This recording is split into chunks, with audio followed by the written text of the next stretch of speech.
हम हमेशा on the basis of MRI नहीं चलते कि एमआरआई में आपने डिस्क देख ली तो आपको हर समय सर्जरी या फिर हर समय इंजेक्शन या फिर चीज़ों की जरूरत होगी। 90% of the disc problems initially बिना किसी सर्जिकल इंटरवेंशन के with the help of medication, physio, rehabilitation और ज़्यादा से ज़्यादा हम मिनिमल इंटरवेंशन जो इंजेक्शन की जरूरत है उनसे ही ठीक हो जाती है।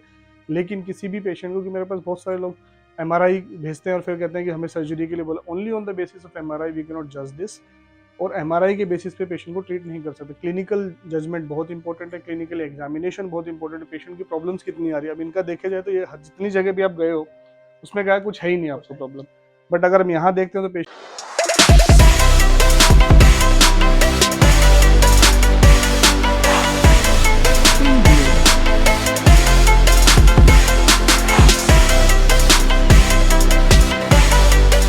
Hello friends, I am doctor Sunil Saini, trauma and neurosurgeon, expert in limb length, deformity correction and pain management. आज जो हमारे पास पेशेंट है मिस्टर दीपक, ये दिल्ली से हैं और he is dancer by profession और पिछले 2.5 साल से इस प्रोफेशन से बाहर हो चुके हैं बिकॉज ऑफ द पेन। अभी इनकी समस्या ये है और ये बहुत जगह पे दिखा चुके हैं, including AIIMS, Indian spinal injury centres, although मैं कभी हॉस्पिटल्स का नाम लेता, बट ये बड़ी बड़ी जगह जहाँ पे दिखा चुके हैं। और अभी प्रॉब्लम क्या है, इनको ये सारा का सारा पेन स्टार्ट हुआ था काफ के अंदर 2.5 साल पहले ऑन द राइट साइड, और उसके बाद धीरे धीरे धीरे रेडिकुलेट करके चला गया टिल हिप, यानी कि पूरा का पूरा शाटिका की डिस्ट्रीब्यूशन के अंदर इनको पेन हो रहा है। And he is having pain, पूरा का पूरा दर्द, जलन जलन भी होती है, फुट के अंदर हो रही है। और अभी जो है इनको लगभग 3 महीने से इस पैर के अंदर भी दर्द आने लगे हैं। तो आप बताएंगे कैसे क्या स्टार्ट हुआ था, बैठ भी सकते हो if you want। उसके बाद मैं लास्ट में डिस्क्राइब करूंगा कि why I am putting this case और क्या इंपॉर्टेंट है इसमें। सर ये अर्ली मॉर्निंग स्टार्ट हुआ था मेरे। अर्ली मॉर्निंग में जैसे उठा ना मॉर्निंग में, तो बस खाली फ्लोर पे मैंने फुट रखा है, उससे चला हूँ तो मेरे एकदम क्रैम्प आया। क्रैम्प आने से मैंने थोड़ा सा ऐसे ही मसल्स को ऐसे करा और मैं वॉशरूम वगैरह गया और फिर मैंने नॉर्मली जो अपनी क्लासेस वगैरह पे खाली खाली मीटिंग चल रही थी उस टाइम पे, खाली मीटिंग्स करके अपना घर आ गया। उसके बाद से पर ये 2-3 दिन बाद मेरे से और दर्द होने लगा, पेन बढ़ने लगा। तो मेरे एक स्टूडेंट थे, तो उन्होंने कंसल्ट किया मुझे कि फिजियोथेरेपी करा लो सर। तो मैंने फिजियोथेरेपी भी कराया। फिर उन्हें बोला सर फिजियोथेरेपी से मिलने गया तो बोले हो जाएगा, फिजियोथेरेपी कराइए आप। 1 वीक किया उन्होंने। 1 वीक के बाद उन्होंने बोला अभी तो हो नहीं रहा। मैंने बोला सर हो ही नहीं रहा है बिल्कुल भी इम्प्रूवमेंट। तो फिर मैंने उनसे उन्होंने बोला सर ये भी और 7 डेज देखते हैं हम लोग। उस समय तक पेन सिर्फ काफ में ही था। काफ में ही था, पर वो ट्रैवल होने लगा था ऊपर ऊपर धीरे धीरे धीरे धीरे धीरे। पर फिर ये 1 मंथ बाद सर मेरे पूरा लेग्स में आ गया और फिर कमर तक गया है पूरा लेग्स तो पेन। अभी चलने फिरने में दिक्कत होती है। बहुत ज़्यादा सर, बहुत ज़्यादा। कितनी दूर चलने के बाद दर्द आ जाता है? सर ये मैं थोड़ा सा बस 10 से 15 कदम चल सकता हूँ, उससे बाद दर्द दर्द आ होता जाता है। है और खड़े रहने में झंझनाहट, खड़े रहने सुनपन। में झंझनाहट होता है और सुन हो जाता है और फिर फुट में भी हैवीनेस आ जाता है मेरे। और आपकी फुट इनवॉलेंट्री मूवमेंट होने लगते हैं ऐसे हाँ ही, है जी, ना? हाँ जी। ठीक है।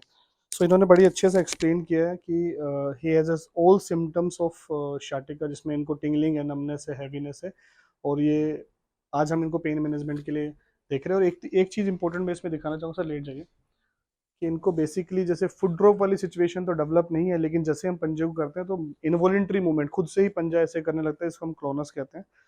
इसको उठाइए, अपनी तरफ खींचिए, इस वाले को खींच के रखिए और अंगूठे को खींचिए। ये स्ट्रेस से आता है सिर्फ। Now this is okay, power is okay.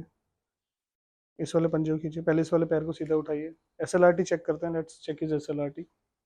यहाँ पे खिंचाव शुरू हो गया तो 30 के आसपास। इस वाले को उठाइए,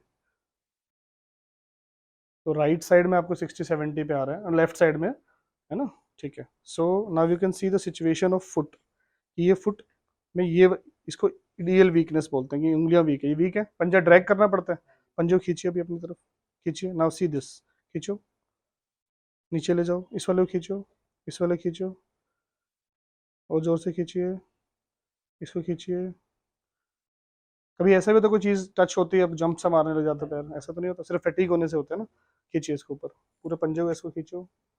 हाँ, यहाँ से। So there is weakness in the foot, foot के अंदर वीकनेस है, ईडियल वीकनेस है, ईएचएल वीकनेस है, and there is a clonus. ऐसे कोई दिक्कत है? अब खींचो, ठीक है, अभी नहीं आ रहा है। सो बेसिकली अब इसमें इंपॉर्टेंट क्या है, एक तो क्लोनस आ गया है। When we have seen is MRI, तो एमआरआई के अंदर इतना ज्यादा चीजें एविडेंट नहीं हो रहा है, सिर्फ L3 L4 पे there is disc prolapse and spondyloarthropathies. So कई बार मैंने भी इनको ये एक्सप्लेन किया है कि हम हमेशा on the basis of MRI नहीं चलते कि एमआरआई में आपने डिस्क देख ली तो आपको हर समय सर्जरी या फिर हर समय इंजेक्शन या फिर चीज़ों की जरूरत होगी। 90% of the disc problems initially बिना किसी सर्जिकल इंटरवेंशन के, with the help of medication, physio, rehabilitation, और ज़्यादा से ज़्यादा हम मिनिमल इंटरवेंशन जो इंजेक्शन की जरूरत है उनसे ही ठीक हो जाती है। लेकिन किसी भी पेशेंट को, कि मेरे पास बहुत सारे लोग एमआरआई भेजते हैं और फिर कहते हैं कि हमें सर्जरी के लिए बोला, only on the basis of MRI we can not जज दिस। और एमआरआई के बेसिस पे पेशेंट को ट्रीट नहीं कर सकते। क्लिनिकल जजमेंट बहुत इंपॉर्टेंट है, क्लिनिकल एग्जामिनेशन बहुत इंपॉर्टेंट है, पेशेंट की प्रॉब्लम्स कितनी आ रही है। अब इनका देखे जाए तो ये जितनी जगह भी आप गए हो उसमें क्या है, कुछ है ही नहीं आपको प्रॉब्लम। बट अगर हम यहाँ देखते हैं तो patient is not able to walk, patient stand नहीं कर सकता, 15 कदम ज़्यादा चल नहीं सकते हैं, 5-10 मिनट से ज़्यादा ये खड़े नहीं हो सकते हैं, तो प्रॉब्लम्स तो इतनी ज़्यादा है। सो हमें यहाँ पे we need to go on the basis of symptoms के हिसाब से भी हमें जाना पड़ेगा। सिर्फ एमआरआई को देख के, एमआरआई की फिल्म्स को देख के हम ट्रीट नहीं कर सकते, बिकॉज ये वेरी कर सकती है। So now we have plan for DSCB beta 1 2 3 on left right side as well as on left side. Left side के अंदर इनको भी SLR काफ़ी अच्छा है, और इसके साथ में हम टाउ ब्लॉक्स इनको देंगे। वी विल मेक इस video in coming time also कि भाई इनकी फ्लिकरिंग मूवमेंट्स, इनकी पावर इसमें कितनी इंप्रूवमेंट होके आ रही है over the period from since 2018। हमने बहुत बार देखा है कि फुट ड्रॉप केसेस के अंदर भी इसमें इंप्रूवमेंट आ जाती है। लेकिन मैं बिल्कुल आपको पहले बताता हूँ कि फुट ड्रॉप्स के अंदर आई नेवर रिकमेंड कि आप सिर्फ इसी चीज़ के लिए जाओ। You immediately go for surgical intervention जहाँ पे जरूरत होती है। अगर मोटर पावर गई है तो हमें सर्जरी की जरूरत पड़ती है, लेकिन कुछ बहुत सारे ऐसे पेशेंट्स होते हैं वो बिल्कुल रजिस्ट कर देते हैं कि मुझे सर्जरी तो करानी ही नहीं है जी, जो करना है आप करो, इसमें से बिना सर्जरी करो। तो इन ऐसे कंडीशंस के अंदर हमें we have gone for DSCB injections also, we have gone for ozone discectomy also, जहाँ पे इंप्रूवमेंट्स पेशेंट्स के अंदर आई है। 70 to 80% रिजल्ट्स ऐसे केसेस के अंदर आए हैं। मिनिमम पावर जो पेशेंट्स की चली जाती है, जैसे इनकी अगर मैं वीकनेस की बात करूं तो इनको EHL जो वीकनेस है वो 4/5 पे, EDL जो है इनकी वो 3/5 पे।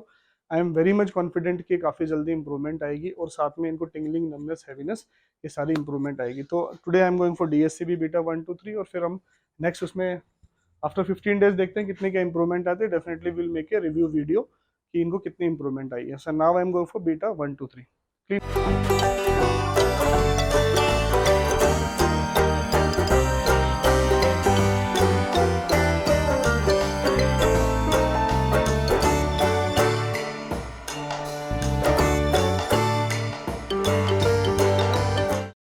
So I have given beta 1 2 3 4 5 and now I will go for tau blocks।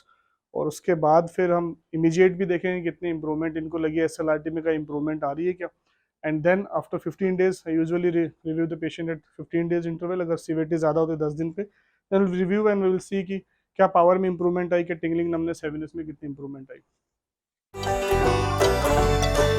So friends, आज जो हमारे पेशेंट है मिस्टर दीपक, इनको राइट लोअर लिम्ब के अंदर रेडिकुलोपैथी थी, सिवियर पेन है पेशेंट को, एंड पावर इनको कम लग रही थी। We will check is SLRT में क्या सुधार है। इनको इधर में भी पेन आ रहा था, तो 70 पे आता था। इस वाले को उठाइए सर, राइट को, लेफ्ट को, सॉरी, ये रिलैक्स अभी, यहाँ पे आके खिंचाव आ रहा है, तो नाव खिंच, जो इनका स्ट्रेच आ रहा है वो आ रहा है 80 पे। ना मसल्स क्या है ना पेशेंट्स की बहुत ज़्यादा वीक हो चुकी है, स्पेशली ऑन राइट साइड में आप देखेंगे तो मसल्स आर मोर वीक, ये पूरा कमजोर हो गया। अब इस वाले को उठाओ, ऊपर ले जाओ, जहाँ पर खिंचाव लगने लगे रखना, ऐसे नहीं, थोड़ा नीचे ले जाएगा, वापस स्ट्रेट रखना है ना। चलो उठाओ उठाओ उठाओ उठाओ उठाओ, यहाँ पे खिंचाव लगना शुरू हो, ऊपर कोशिश करिए ले जाने की। ऐसा हो रहा है बिल्कुल रजिस्ट हो जा रहा है, रजिस्ट हो जा रहा है, ठीक है। सो बेसिकली जो SLRT 2030 पे था, it is improve to 40। SLRT बहुत स्पेसिफिक इंप्रूवमेंट में भी नहीं बोलूँगा, लेकिन डेफिनेटली एक इंप्रूवमेंट इनको लगी, that is in the power. इसको खींचे क्योंकि मेरे को झंझनाहट अभी भी आ रही, झंझनाहट, टिंगलिंग, नमनेस, हैवीनेस, ये हमेशा आपको समझ के चलना है कि हम कोई भी प्रोसीजर करते हैं उसके बाद इमीडिएटली नहीं जाती, क्योंकि ये होती है because of chemo sensitization of nerve. धीरे धीरे धीरे धीरे ग्रेजुअली रिजोल्व होगी, ठीक है, समझ लो दीपक जी। तो इसको उठाइए, खींचिए इसको, पंजो खींचो, क्या डिफरेंस आपको नज़र आया इसके बाद में। तो थोड़ा पावर नहीं लग रहा है, कुछ पावर लग रही है, पावर बेटर लग रही है, पावर बेटर लग रही है, ठीक है। खिंचाव पैर का, खिंचाव कभी इसमें रिलैक्स बहुत झंझनाहट तो हो रही है, पर अभी चलने पोस्ट इंजेक्शन क्या लग रहा है, रिलैक्स लग रहा है, थोड़ा देर रिलैक्स मांगे देखें, ठीक। चलो। सो बेसिकली जो मेरा आइडिया होता है कि मैंने अभी पेशेंट को इमीडिएटली उठाया, चलाया, इसका मतलब होता है usually what we have seen over the period कि इनका जो एक्शन है ना वो 20 25 30 मिनट में स्टार्ट होने लग जाता है। तो पेशेंट की यूजुअली होती है कि मेरे को हैवीनेस थोड़ी कम हो गई है, मैं थोड़ा बेटर फील कर पा रहा हूँ। आपके में जिसमें पावर कम हो गई है पावर भी थोड़ी, पर ये नहीं कहूँगा एकदम से पूरी पावर आ जाएगी, ऐसा नहीं होता, पावर ग्रेजुअली आने लगती है। बट यूजुअली पेशेंट को ताकत लगने लग जाती है कि हाँ बेटर फील हो रहा है। Now you can see he is dragging his foot. तो ये foot drops के साइन है पूरे. ऊपर इधर लेके चलिए. So he is walking like this. So आ जाओ. जोर नहीं दे पा रहा. थोड़ा जोर दे पा रहा.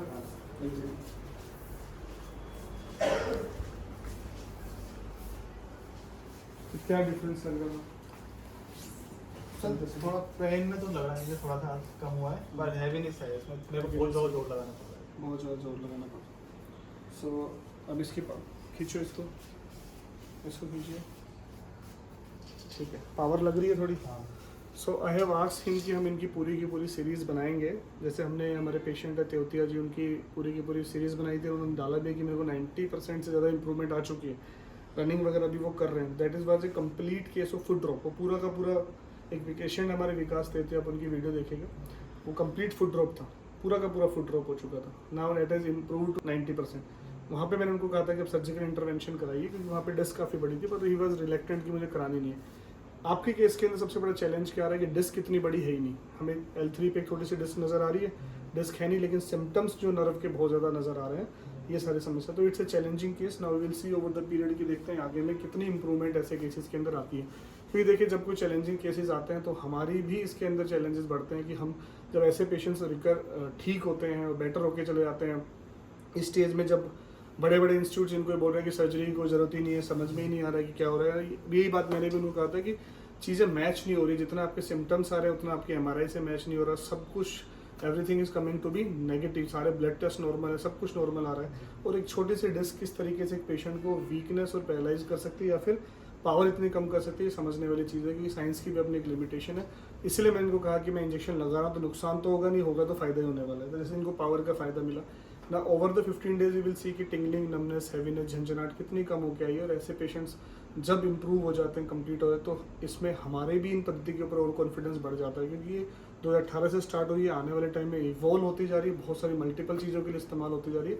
इसलिए नए नए केसेस के अंदर भी इसका इस्तेमाल करके, इस तरह की चीज़ को इस्तेमाल करके जो रिजल्ट्स आएंगे और मल्टी सेंटर स्टडीज़ जब होंगी तो हमेशा पेशेंट्स को फ़ायदा होगा, डॉक्टर्स का कॉन्फिडेंस डेवलप होगा, पेशेंट का कॉन्फिडेंस डेवलप होगा और पेशेंट्स को इससे सबसे ज़्यादा बेनिफिट होगा. सो फ्रेंड्स, आने वाले टाइम में इनकी कंप्लीट वीडियोस बनाएंगे, इनकी पूरी की पूरी सीरीज दिखाएंगे कि किस तरीके से इनको कितनी कितनी इंप्रूवमेंट आ रही है. जो भी यहाँ पे आपको डेटा दिखाया जाएगा, दिया जाएगा, इज़ टोटली ओरिजिनल. कोई मैनिपुलेशन नहीं. हम पेशेंट से खुद ही पूछते हैं भैया आपको कितनी इंप्रूवमेंट आ रही है, वही आप बताइए.